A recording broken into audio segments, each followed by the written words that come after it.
ગામની ઘટના. કાયદા પર સીધો હુમલો.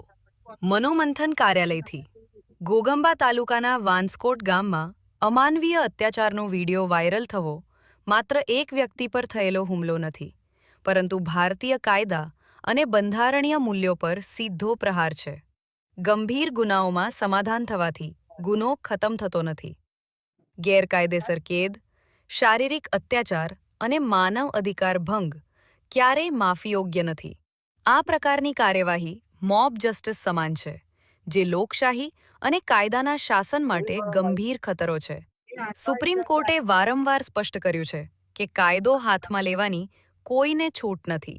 હવે પ્રશ્ન એ છે, દોષિતો સામે કડક કાર્યવાહી ક્યારે? કાયદાનો રાજ સ્થાપિત કરવો સૌની જવાબદારી છે.